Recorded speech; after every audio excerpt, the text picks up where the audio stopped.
So as of the making of this video, Nvidia's stock is down roughly 16%, which to me has been roughly 2 years coming. I've been expecting this for a while, and I've talked about this particular subject kind of off and on, but I think this is a very good point to dive very specifically and deeply into my thoughts around this. And if you understand how technology works, the actual technology market, the history of it, where we're at within it, etc., Nvidia doesn't actually have a moat. Let me explain. So let's go back to the mid 1990s. Like dinosaurs are roaming the earth. I'm a kid.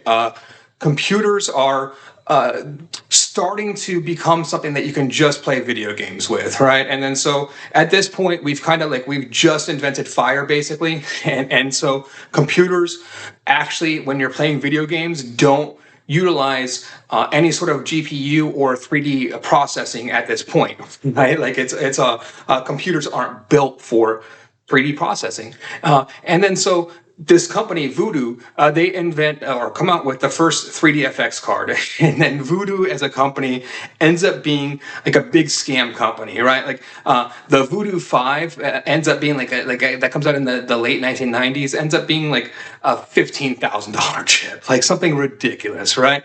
And these chips don't actually do anything, and then when you understand kind of the underlying math behind it and like what they're actually doing and what they actually provide. These chips in the 90s, like in these Voodoo chips, like they don't do anything. They don't actually work.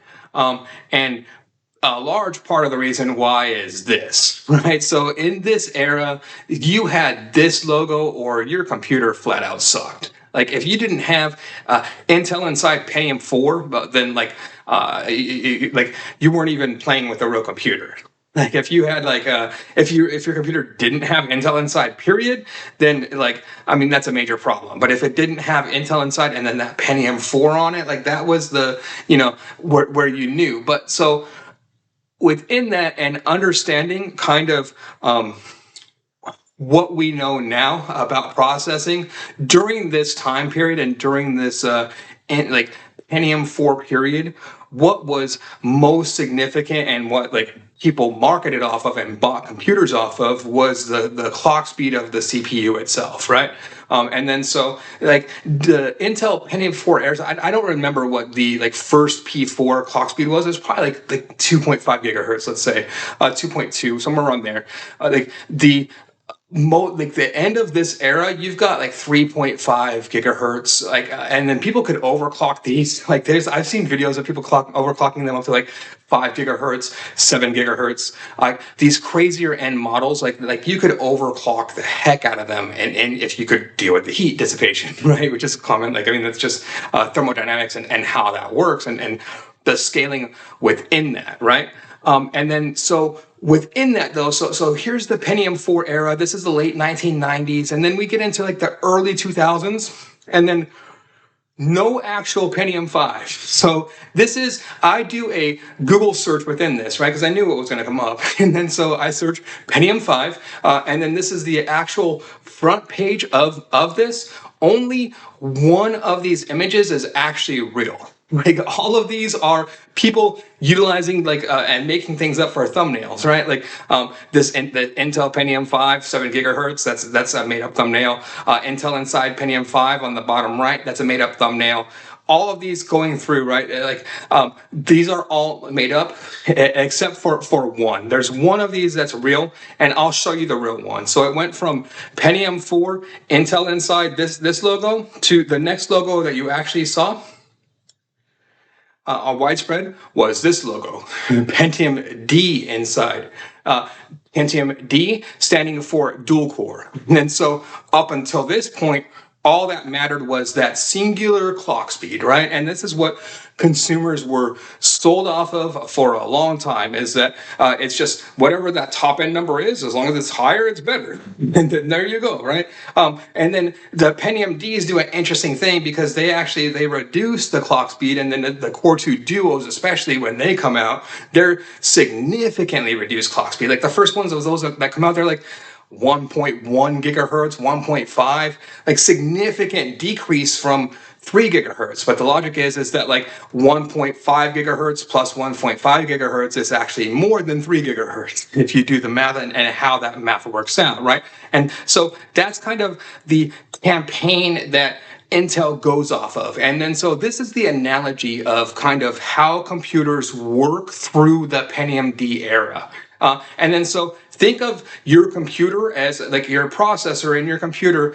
as it's selling movie tickets overall. We'll say that's what it does, right? And then all of these people are in line to buy movie tickets, and that's what your CPU does. And then the problem is with this is that like no matter like I mean you can make your like you can have the computer automate that ticket counter, and then so every single person that steps up they have to spend like 1 second at the ticket counter, right? And it's just boom boom boom, and you can get it so you can churn through this queue and you overclock it, and you've got like a 5 gigahertz Pentium 4, and then you think that life is gravy, but your line still keeps growing and growing because you can only process one line of information at a time, one queue, right? You can't open up like a second register. And then so that's what multi-core processing does is in a nutshell, very simplistically, right? Pentium D is just opens a second register, and then Pentium then you go to 4 or 5 cores from there. You go generally like 2, 3, 5,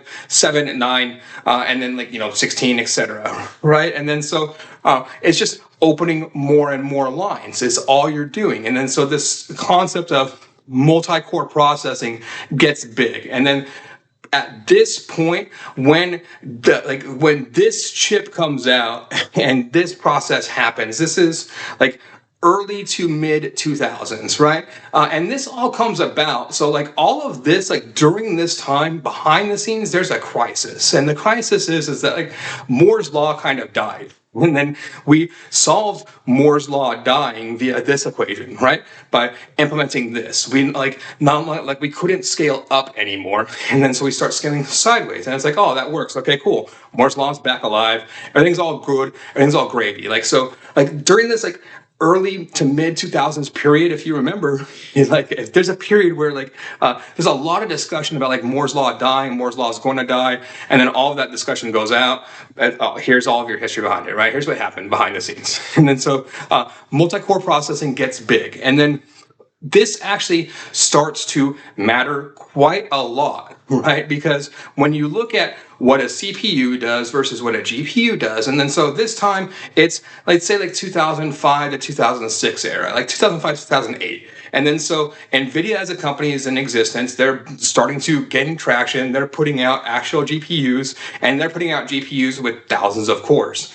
And all of a sudden, you have your actual software, which matters in this equation, starting to take advantage of multiple cores and multiple cores within the CPU. And then so you start having this kind of software optimization period for multiple cores. And then so this is where Nvidia starts to gain traction, right? Because they start understanding and working out this software optimization across thousands of cores problem, and that's like Nvidia's strength to this day, right? Is being the first to market with this, and they have continued and gone all throughout that. Like this is what Nvidia does better than anyone else. They understand this optimization problem for thousands of cores as opposed to multiple cores problem.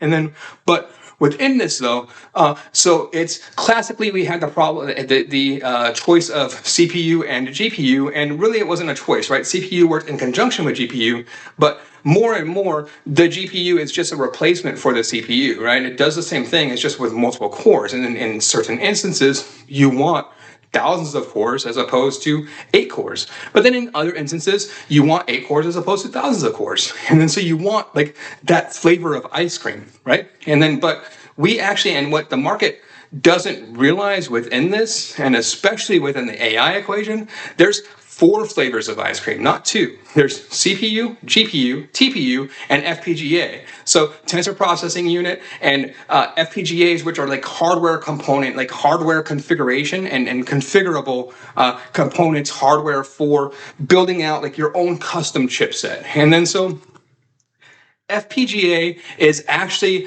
a bigger than the difference between CPU and GPU when we're diving into what FPGA does very specifically, because going back to that cores concept, right? So each like CPU, you have 1 core, 2 cores, 8 cores, 16 cores. GPUs, you've got, let's say 3,000, 10,000, up to 100,000 cores now. Like, you know, like getting into those ranges, whereas like FPGAs, like each FPGA, and then you have a multitude of a spread of FPGAs, but each one of these individual ones is standing at about like 2 million cells. And then multiplied times a multitude of FPGAs gives you like, I mean, like a GPU doesn't even compare, right? And then so within that kind of scalability and flexibility, FPGA is actually the way to go and kind of the way forward within that. And then within that, and that technology very specifically, like the hardware side of it, there's 20 plus large global manufacturers on the hardware side of FPGA technology in and of itself, very specifically, right? And then so this is on the hardware side, and a lot of people are banking on Nvidia as having all of this hardware advantage, but their advantage is not on the hardware side, it's all on the software side is where their advantage truly lies within this. And then the like last component within this that you have is this component as well on top of this of AI hardware. So you have FPGAs and then AI hardware in and of itself, which is a different type of technology, right? Different type of technology. AI hardware is like CPUs, but built from the ground up for AI technology. And then it's a different mindset, very much more similar in architecture to FPGAs, which means that you have a broader array of players within this space, right? And then already you've got a large amount of worldwide investment in this space from multiple big players. In the US alone, it's Intel, Qualcomm, Google, Cerberus, Amazon, Meta is in this mix as well, but not on here. And then from China, you've got Alibaba, Hawaii, Baidu, etc. Right? And then also like other major players such as Fujitsu, Graphcore, Habana. And then so there's a global market around this that is going to ensure that on the software side and in the end, as a result of that, on the software side, on the hardware and software side, you won't see a monopoly come out of this, right? And then a lot of people expect, and they're baking and banking into this equation that Nvidia is going to have this hardware monopoly, and that this hardware monopoly is going to stay forever. And while Nvidia has the hardware monopoly when it comes to the present, in the future, you can see, and in the very near future, this is all going to fall apart. To me, when it comes to the stock market, like a lot of people think that the stock market is investing in the future.